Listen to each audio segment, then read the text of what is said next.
سقراط کے 3 اصول۔ افلاطون اپنے استاد سقراط کے پاس آیا اور کہنے لگا، آپ کا نوکر بازار میں کھڑے ہو کر آپ کے بارے میں ہرزہ سرائی کر رہا تھا۔ سقراط نے مسکرا کر پوچھا، وہ کیا کہہ رہا تھا؟ افلاطون نے جذباتی لہجے میں جواب دیا، آپ کے بارے میں کہہ رہا تھا۔ سقراط نے ہاتھ کے اشارے سے اسے خاموش کروا دیا اور کہا، تم یہ بات سنانے سے پہلے اسے 3 کی کسوٹی پر پرکھو، اس کا تجزیہ کرو اور اس کے بعد فیصلہ کرو۔ کیا تمہیں یہ بات مجھے بتانی چاہیے کہ نہیں؟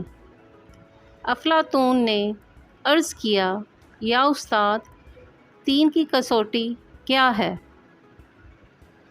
سقراط بولا، کیا تمہیں یقین ہے؟ تم مجھے جو بات بتانے لگے ہو یہ بات 100% سچ ہے۔ افلاطون نے فوراً انکار میں سر ہلا دیا۔ سقراط نے ہنس کر کہا،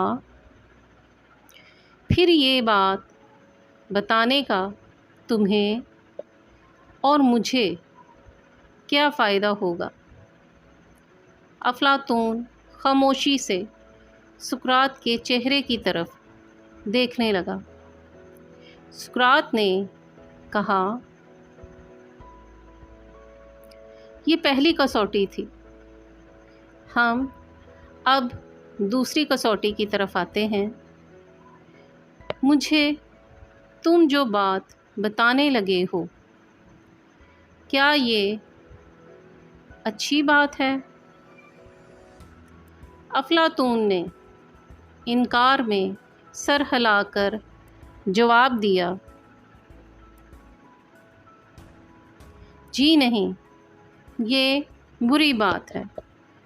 سقراط نے مسکرا کر کہا، کیا تم یہ سمجھتے ہو تمہیں اپنے استاد کو بری بات بتانی چاہیے؟ افلاطون نے پھر انکار میں سر ہلا دیا۔ سقراط بولا، گویا یہ بات دوسری کسوٹی پر بھی پورا نہیں اترتی۔ افلاطون خاموش رہا۔ سقراط نے ذرا سا رک کر کہا،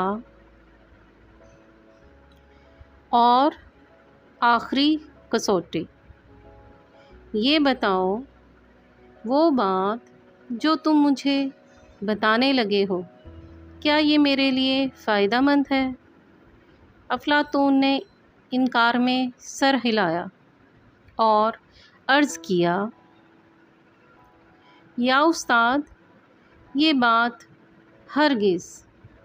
ہرگز آپ کے لیے فائدہ مند نہیں۔ سقراط نے ہنس کر کہا، اگر یہ بات میرے لیے فائدہ مند نہیں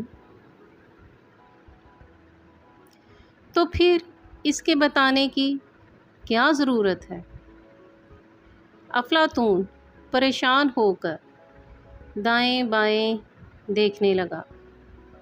سقراط نے گفتگو کے یہ 3 اصول آج سے 2400 سال قبل وضع کر دیے تھے۔ سقراط کے تمام شاگرد اس بات پر عمل کرتے تھے۔ وہ گفتگو سے قبل بات کو 3 کسوٹیوں پر پرکھتے تھے۔ کیا یہ بات 100% درست ہے؟ کیا یہ بات اچھی ہے؟ اور کیا یہ بات سننے والے کے لیے مفید ہے؟ اگر وہ بات تینوں کسوٹیوں پر پورا اترتی تھی تو وہ بے دھڑک بات کر دیتے تھے، اور اگر وہ کسی کسوٹی پر پوری نہ اترتی یا پھر اس میں کوئی ایک عنصر کم ہوتا تو وہ خاموش ہو جاتے تھے۔